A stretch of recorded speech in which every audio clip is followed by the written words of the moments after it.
What's happening, my fellow geeks and geekettes? Welcome to a brand new episode of Cosplay Chris, and today it is a quick little Samurai Spawn cosplay update, as well as a preview of some upcoming projects and videos that are in the pipeline over the next couple of weeks. Now, I know I said in my first Samurai Spawn video that the next time this thing is going to see film on the channel, it is going to be completed, but you know what? I am really having a ball building this thing. I'm excited. The creative juices are flowing. I just want to show you guys exactly where I'm up to. So the biggest endeavor so far has definitely been the torso. It is just an amalgamation of just random crapola. I wish I could say I went into this thing knowing exactly the design front, everything that was needed to make this look like it is, but it is seriously winging it at its finest. There is about 20 kilos of super glue in this torso piece alone. And of course, as you can see right here, this is the prototype for the traditional Spawn collar. We are gonna be going with the cape look, still tinkering with the idea of a helmet or just a completely unhelmeted Spawn look. Now, before I get ahead of myself, let's just start with the torso. The base muscles are urethane foam, and they were provided by Napier's Incorporated or Napier's Design, who produce a lot of Batflex suits. They actually produce the muscles and the fabric from my old Batflex suit that I had a long time ago. It's a perfect foundation. I then contacted here down some Yaya Han Hex fabric. This stuff is stretchy, it's amazing, it's great, and I just figured it would work wonders and just be something different for the texture of Spawn. Now, of course, we have Spawn's classic chest insignia here. This is actually upholstery fabric that I got from Spotlight. So everything that you see here, minus the EVA foam for these two pieces here, was from Spotlight. Spotlight has been really upping their game with some really elaborate fabrics and pleathers and vinyls. And it was one of those things where I just went to Spotlight having no idea exactly what I wanted, and I walked out with all these pieces, and again, kit bashed a whole lot of shit together. So the white portion of the Hex fabric was actually spray painted with just a white Rust-Oleum. I did try and attempt to hand paint it, but it absorbed too much and it just wouldn't show through exactly like this, so I had to mask off these areas once everything was glued down and give it a nice misty spray, and it actually brings up the muscle structure really well, especially the obliques, because obviously this is the part that it's showing off. I'm really happy with the gold trim. It's very samurai-esque, yet also it's honing back to Spawn and just keeping with the traditional colors of Spawn. Now, as you can see, there are some tusks slash horns on the shoulder pads here. These are kind of prototypes, and I'm tinkering with the idea of adding a few more mini horns or tusks along the shoulder pads here. These have all been hand carved out of balsa wood. So this particular piece here is going to be going on the left-handed gauntlet. So if I pop this gauntlet off here, this is a mixture of EVA foam and the upholstery fabric that you see right here that is on the chest. But I've added some brown shoe polish to it to make it a bit more weathered. So it actually slides on like so, pretty easy. And in terms of the hands, I actually ordered some Halloween devil's hands that are actually gonna be sprayed with black plasti dip, and they're actually gonna be used as Spawn's hands because he has claws. You gotta keep in mind, Spawn doesn't have regular hands. He actually has claws.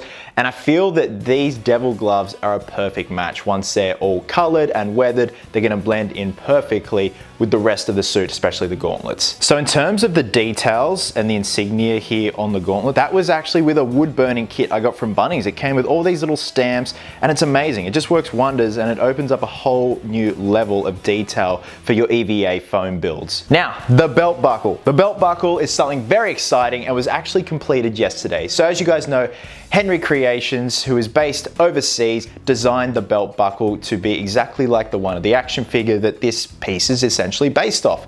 I then had my good buddy Miles, also known as Flux 3D, print the buckle, and here it is in all its glory. It has been primer filled and primed, ready for molding, and the detail is just beautiful. Milo is over the moon with the base print. It was nice, clean, and just having the primer filler on it just completely seals it up and makes it ready to go for molding. So Henry and Milo, massive thank you to you two gentlemen. So that will actually be molded today, just a simple silicone block mold, so I can do some test castings and weathering tests, etc. As you can see, the placement there is pretty good and it looks pretty damn wicked. Now, in terms of the 3D head sculpt, I showed you guys the amazing original base file that is based off the 1997 film, as you see right here.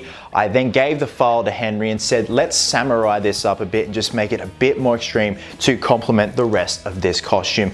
And this is Henry's concept. This is not the final render, but this is what we're going for. How awesome and badass does this look. So where the white panels are, there are going to be gold highlights. We obviously have the tusks there. It looks as if they're going to be stabbing through the organic skin of Spawn. Once that's printed and primed and had all the bodywork done to it, I'm then going to be taking a silicone mold and doing resin castings and tests, because it actually is going to be a helmet. It's not going to be a flexible urethane helmet. It's going to be a rigid resin helmet. I'll then also be adding the glowing green eyes in there. It's really going to be a lot of fun. I'm really excited to see just everything come together once it's all done. So that is where we're at in terms of Samurai Spawn. But eventually I would like to enter it in my first ever cosplay competition.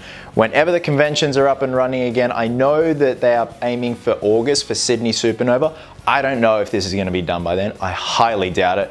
But if it is, I might enter it. I think it's about time I finally entered something in a cosplay comp. Now, I'll move you out of the way. Now, in terms of upcoming projects and videos, let me start off with this beautiful looking Hannibal Lecter bust that has been lurking in the background of a few videos and has been tantalizing a few people's interest. This was sculpted by Russ Luckage and was sent to me by a good friend of mine, Corey James Stanley, to paint. It is translucent resin, and I'm going to be doing a video on the process of painting this. I've never done something like this before in terms of hyperrealism with skin tones, but having a translucent resin bust is a perfect blank canvas because our skin is quite translucent. There's a lot going on under there, and I've been really doing my homework in terms of reference for Anthony Hopkins from Silence of the Lambs, Red Dragon, and Hannibal, just to see the skin tone and the makeup that they use, because it is quite dark and grey, especially under his eyes. But for the most part, we're going to be doing this all by hand. So give you guys a nice close-up look at the sculpt. It's just absolutely stunning to look at. When it hits the right light, it looks $1 trillion. So Corey actually also sent some Tech Optic eyes, which are actually in Batfleck at the moment, as you can see, just as a test when I receive my final Batfleck eyes from Fourth Seal Studios, and then we can finally finish that Nightmare Batman display. Now, as we all know, with the crazy time that's been happening in the world, borders have been shut, postal services have been very slow. So this week, an abundance of stuff has arrived into my place. Borders are starting to open up. They're starting to let stuff through sort facilities with postal services. So something very special arrived this week. My life cast of Chris O'Donnell to finally complete my display with my screen-used Robin costume from Batman and Robin. It is a beautiful piece from the legendary Bob Corsey. So the video will mostly be cleanup of this piece, prepping it, priming it. We're then going to be gluing down the production-made mask with some spirit gum, no super glue, because at some point I may want to take it off the life cast. And then we're going to go about mounting this onto the mannequin that is housing the screen-used suit, and then we can finally call it a day. I can take some nice photos, some footage, some just turnarounds of the suit, all done with this beautiful Chris O'Donnell life cast. These things are so rare to come by. I'm so thankful to Bob for reaching out and hooking me up with this piece. So very excited about getting started on Mr. O'Donnell. Now, The Witcher. The Witcher has been on hiatus for quite some time because I've been waiting for things to arrive. Mostly the necklace. The necklace arrived this week.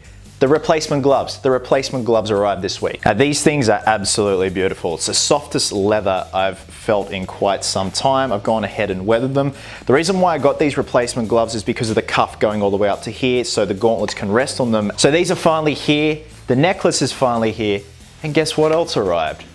The wig. Now, for the time being, I've mounted the wig on my Crow makeup concept display bust, but the wig has arrived from Wigs of Whimsy on Etsy. It is a lace front wig and it is stunning. Absolutely beautiful. So there is definitely some tinkering that needs to be done with this piece before I go ahead and do the final video of suiting up and putting the wig on with the contacts and the rest of the costume. But just know, everything is here, it is completed, and the video is coming, and I'm very excited about that one. Finally, a custom collectible that's been in the pipeline, pun intended, for quite some time. I went out and I found an old retro TV. This is actually from the 70s. I gutted it, and I'm actually just gonna be using the front face of it. We're gonna be building a frame. We're then gonna be getting the NECA old school Ninja Turtles, and we're gonna be doing a diorama inside of the telly. So I'm gonna be recreating the cover of their first appearance in Teenage Mutant Ninja Turtles #1 when they're on the rooftop and it's kind of angled. I already have a printout of New York as a backdrop that has arrived, so everything is raring to go. I just really have to do my research in terms of how I'm gonna properly do the frame. This is gonna be a very fun build, Geeks and Geekettes, much in the vein of the diorama I did with the quarter scale NECA 1990 TMNT figures. So guys, that is pretty much it in terms of an update on Samurai Spawn and an update of future projects and videos. So this coming weekend, I am getting started on Hannibal, and next week I definitely do want to suit up in full Geralt and do the reveal video. And also thank you for your suggestions that I did on the community tab the other day with what videos you want to see and custom collectibles you want to see.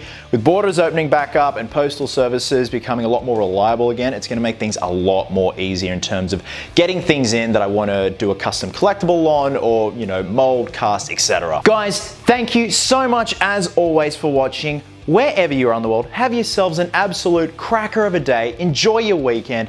I hope you're well, hope you're happy. Be merry, be silly, and until next time, geeks, please always remember, cosplayers do it best.